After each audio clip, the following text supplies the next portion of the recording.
Nós estamos no ar agora, sentindo uma falta muito grande do nosso amigo Ademar Santana, né, que está sempre aqui conosco toda segunda-feira. Hoje teve a impossibilidade de comparecer e estamos aqui para mais um programa, Momentos de Reflexão, um programa inspirado no nosso amigo Franklin Roosevelt, que deixa saudades.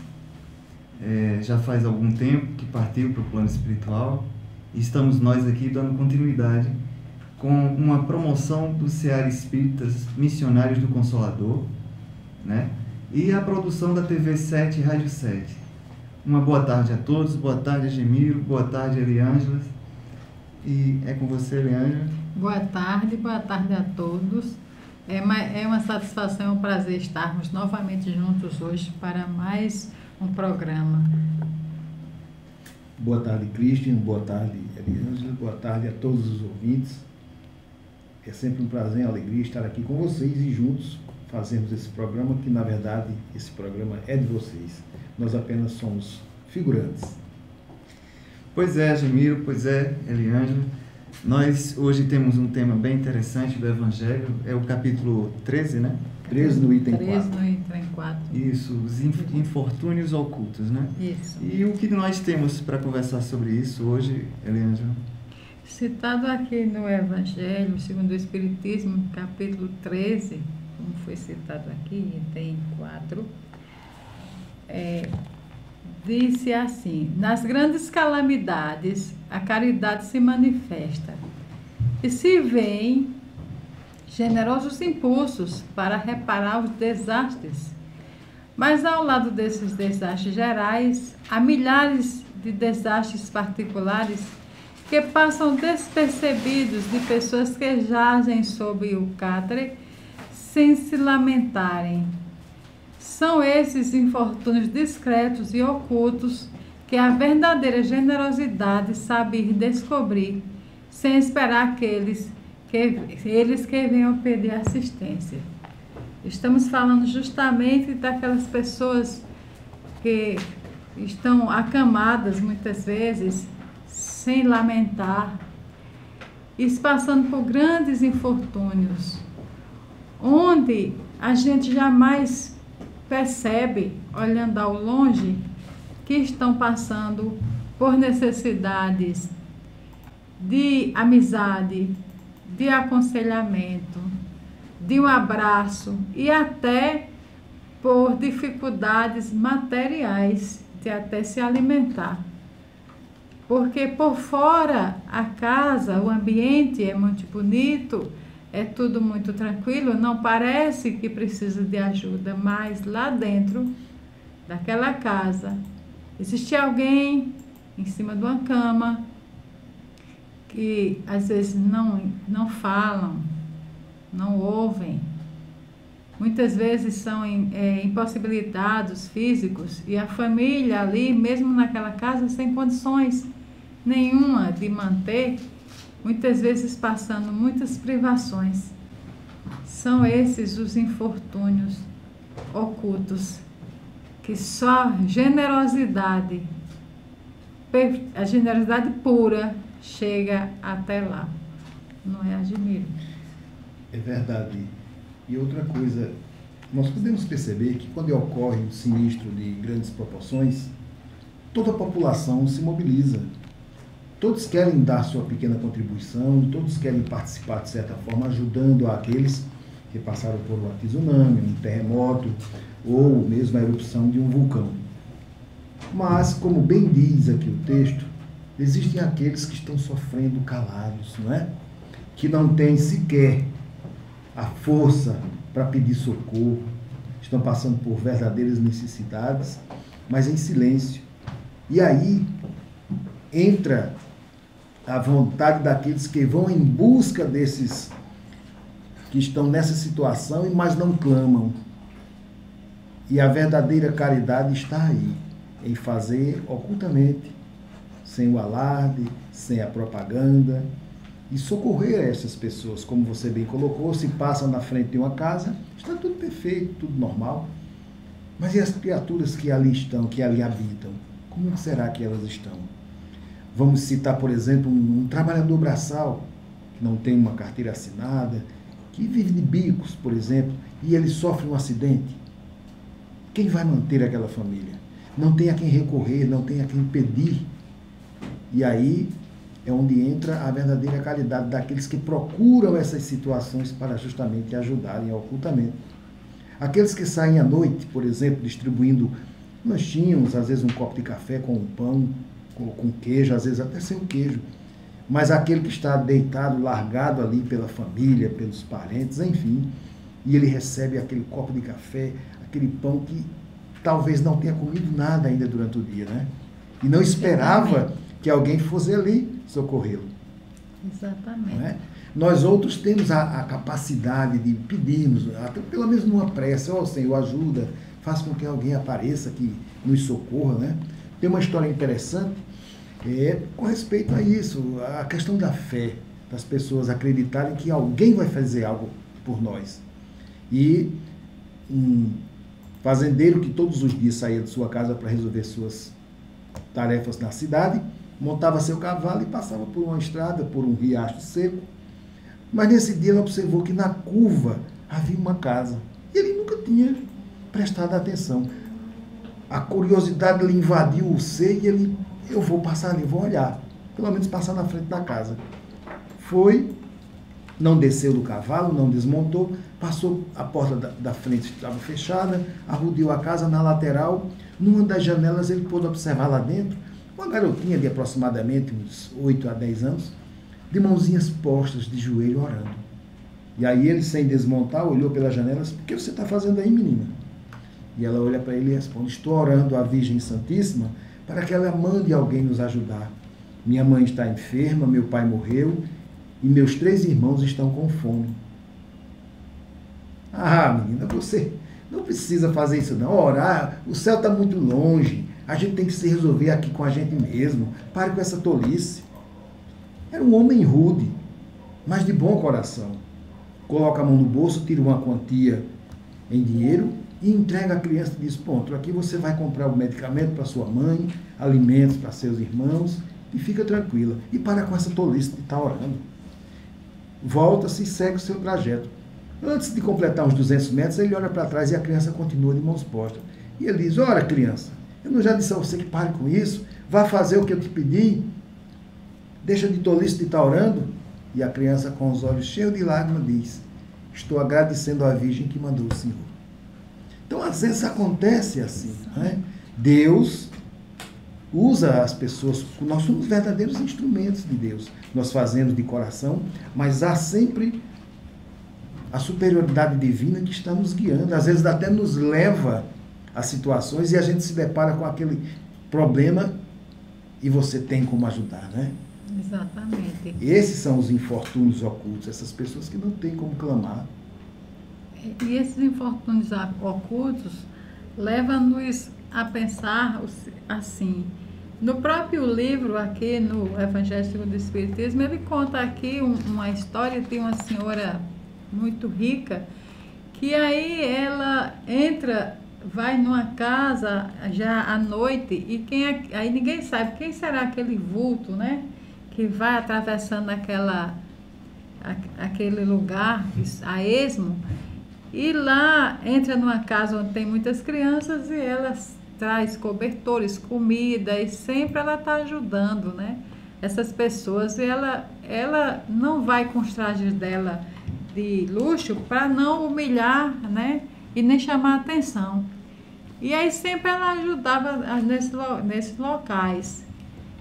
E aí, uma certa vez, dessas pessoas que eram ajudadas por elas, por um acaso, encontrou-a na rua e fez: "A senhora é?" Ela fez: "Silêncio. Não digas isso a ninguém." Jesus disse isso, fez isso também. Curou, auxiliou e disse: "Vai, silêncio. Não diga a ninguém." Por quê? Porque a gente tem que fazer a caridade a essas pessoas sem demonstrar que está fazendo, sem colocar aos quatro cantos. Olha, vamos fazer campanhas.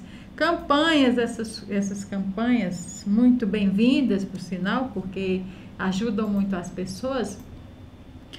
Mas aí quando a gente quer ajudar pessoas, mesmo de verdade, não precisa ninguém saber. Eu observo muito assim, quando tem uma pessoa famosa, que tem recursos, né? E aí a gente pensa assim, aquele fulano tem tanto dinheiro, mas não ajuda ninguém. Você sabe? E se ele estiver ajudando ocultamente, ninguém vai saber, né? Nós temos vários exemplos, né? O caso de Ayrton Senna. Ayrton Senna, exatamente. Só se veio descobrir que ele tinha aquela fundação e que ele ajudava aquelas casas de caridade depois que ele faleceu. Às vezes eu vejo muitas pessoas, até assim, nossos amigos, aí vai, fulano ganha um salário de não sei quantos reais e a gente não vê ele ajudando ninguém sabe. Porque se ele estiver ajudando... Não podemos julgar pela aparência. Não, porque se ele estiver ajudando, só a gente deve ajudar, que temos condições, ou até sem condições também, porque não é preciso ter fortunas para poder ajudar, mas aí sem tocar aquela trombeta, né? Olha, eu estou trazendo aqui uma feira para fulano. Não, né? Se você puder auxiliar alguém, não precisa... realmente, agora se for participar de uma campanha, que já é diferente, todo mundo já está fazendo aquela campanha, nós, como temos muito nas casas espíritas, a campanha do todos quilo, os segmentos sociais, todos os segmentos sociais, os evangélicos, todos utilizam da campanha do quilo. Um instrumento de chamar aqueles que gostam de participar. Mas aí se você também faz as suas doações sem ninguém saber, só quem precisa saber é Deus, né? E olha que é um gesto tão simples e fácil. Você tem umas roupas que você não usa mais, que não te servem. Coloca numa sacolinha, dobra direitinho, lavadinha, limpinha. Observa uma pessoa que passa na rua, até que bate a tua porta pedindo. Exatamente. O que é que custa dar uma blusa, um vestido, uma bermuda, um shortinho, roupa de criança por excelência, e nesse momento que faz muito frio, né? Então as criaturas não têm como se proteger, e você dar de bom grado algo que cubra naquele momento a necessidade daquela criatura, é um gesto bonito, simples, e não precisa fazer propaganda. E você está ajudando de alguma forma. Ora, mas eu dei só uma blusa, sim, mas para quem não tinha nenhuma, isso. Né? A gente percebe isso naquelas pessoas mais simples, que às vezes nem tem tanto, mas dividem um pouco que tem.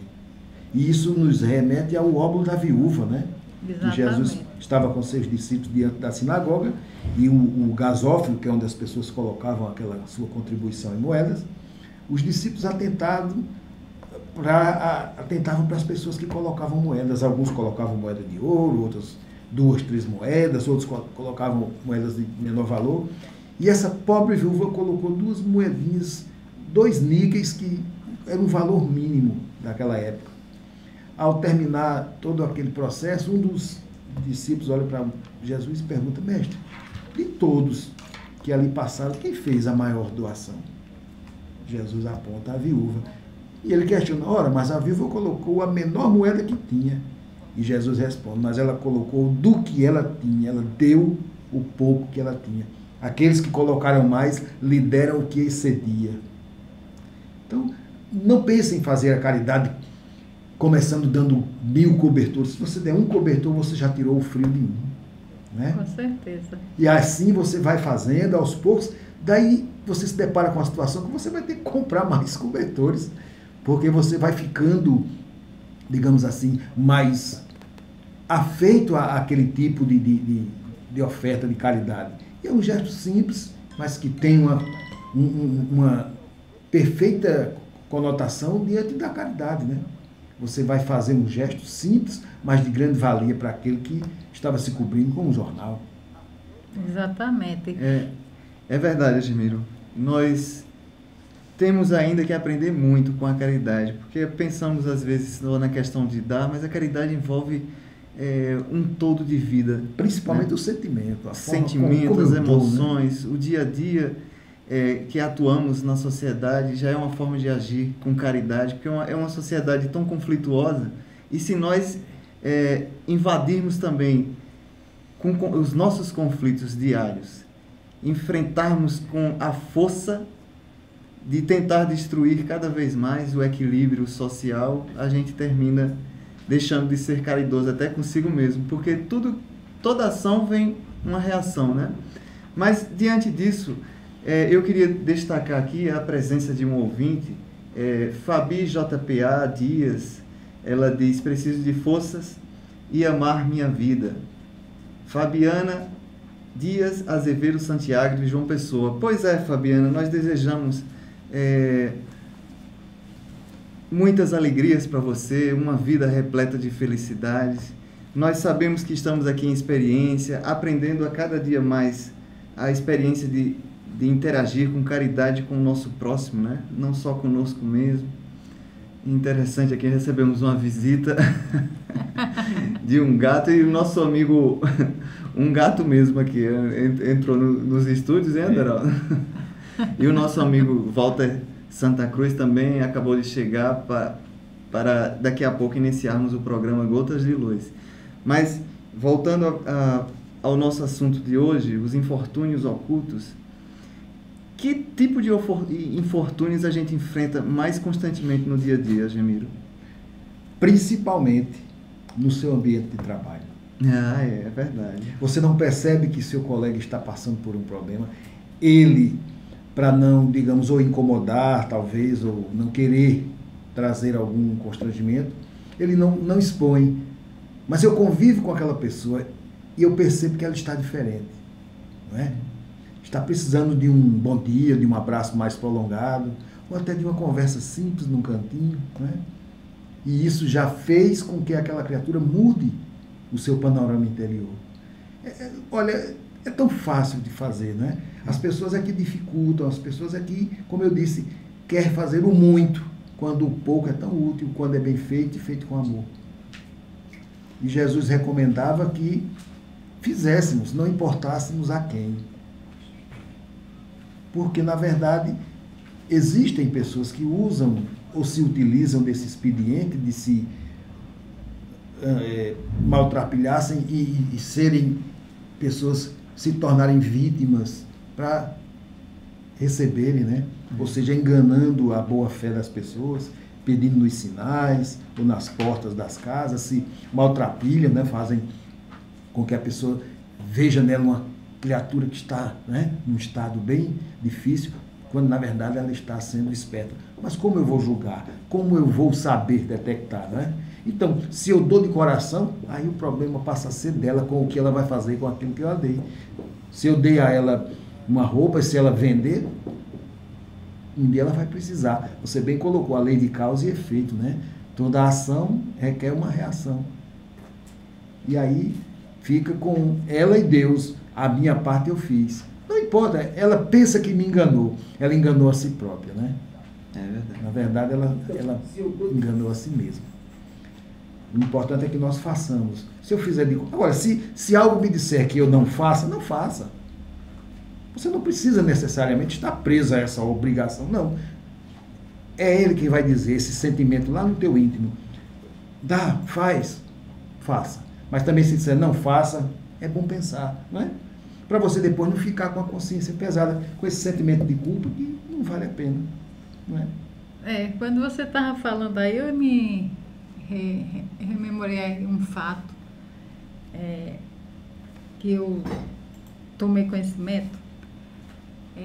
Sabe aqueles familiares que as pessoas têm, que no Facebook está tudo muito bonito, muito sorridente, muito bem. Em uma cidade, não foi aqui em Campina Grande, foi lá para o lado de Pernambuco, uma amiga minha, ela saiu com o marido e foi fazer umas visitas familiares, e ela me disse que ia fazer a visita familiar no pessoal que tinha muito dinheiro, que morava em casas grandes, né? E sempre tem essa imaginação, né? Casa grande, tem muito dinheiro, internet, né? E aí nós fomos, né? Realmente a casa era muito grande assim, mas eu percebi que estava meio maltratada por fora, porque estava tudo fechado e eu percebi que a grama não estava sendo aparada, que o chão não estava muito cheio de folhas, e eu disse, poxa, uma casa desse tamanho, né? A gente entrou, o senhor veio abrir a porta, era uma família dela.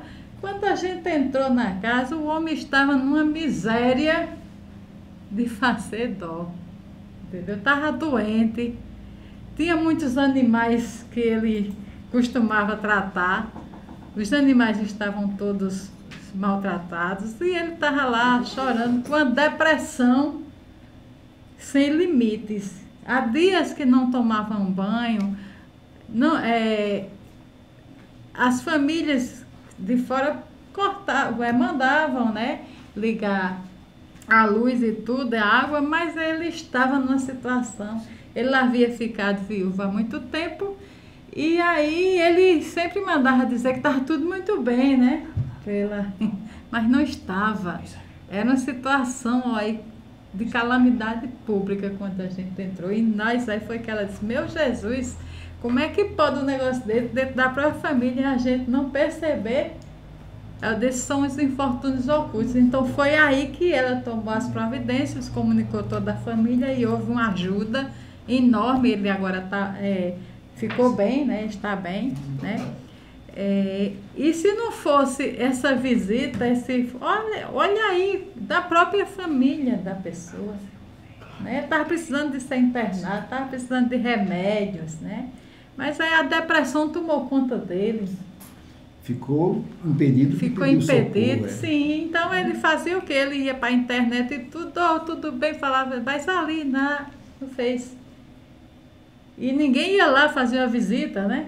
Saber como é que ele estava. É preciso a gente, principalmente família, a gente tem que é o mais próximo, a gente tem que procurar saber como está, não assim só pela internet, só pelo Face, né? A gente não sabe como é que aquela pessoa está. E às vezes ela não quer se expor, né? Então eu sinto aí a falta, sabe de quê? Justamente das visitas, da gente visitar os nossos familiares, procurar exatamente saber como é que eles estão. Aí você imaginem aqueles que não são famílias nossas, que estão lá presos em casas enormes, a gente pensa que tem dinheiro, que tá, pode até ter, mas está numa miséria. É interessante, falar de família é um conflito, porque tem família que se reúne, parece que é uma alegria, todo mundo vive bem. Exato. Tem outras famílias que quando se reúnem, o conflito chama a polícia logo. Está preparado, não dá certo, né? Eu gostaria de mandar um abraço novamente aí para nossa amiga Fabiana Dias, né, lá de João Pessoa. Nosso abraço, Fabiana. Vamos botar uma pequena música em prece, que é de um grupo chamado Semearte, aqui de Campina Grande, muito conhecido nosso, o grupo. Então, nós vamos, nesse momento, entrar em prece juntamente com você, desejando a você uma vida mais tranquila, muita paz na sua vida e de todos os ouvintes que estão nos assistindo nesse momento, né? Então, vamos ouvir o Semearte, a música Uma Prece.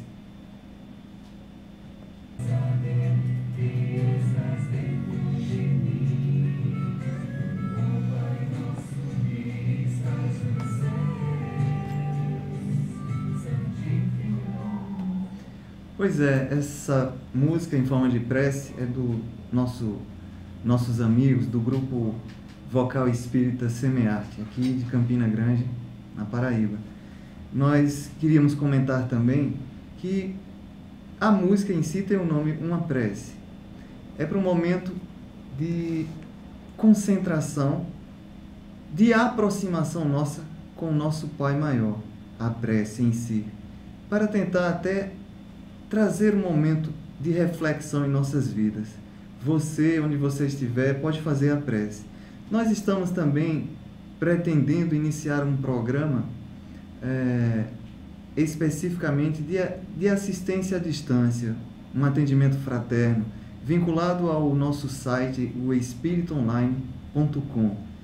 Esse programa, a idealização dele, da nossa amiga Eliângela, que está aqui presente, nós pretendemos preparar aplicativos específicos que nós possamos, em tempo real, interagir com você, ouvinte, onde você tiver, com aquelas pessoas que precisam pelo menos de receber uma palavra amiga, assim como o atendimento da CVV, né? Isso. E interessante é que o conhecimento espírita dos nossos amigos que podem participar conosco dessa assistência à distância facilita muito. É claro que você vai interagir conosco, tentar entender o conflito existencial numa visão espírita, não é isso? É exatamente. Então, eu vou deixar a minha amiga Eliângela falar um pouco sobre isso e comentários também do nosso amigo Agemir. Então, esse projeto muito viável, porque você vai conseguir falar conosco, né, através do atendimento fraterno, que será online, né, o chat. E aí é uma conversa fechada, certo? Aí quem tiver necessidade, que quiser conversar, poderá conversar. E aí é como se fosse assim uma coisa que vai ficar completamente segredada, porque está ali somente para quem está atendendo você e você, né?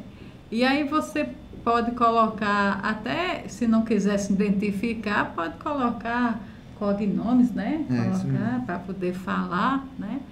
E aí a gente depois coloca na prece, a gente pode, e aí nós iremos fazer o aconselhamento fraterno para aqueles que realmente estão necessitados e aqueles também que queiram apenas bater um papo, né? Estará em horário e dia definido ainda, quando estiver já pronto para ser posto em ação, nós avisaremos, né? Isso mesmo. Agemiro tem algum comentário a fazer?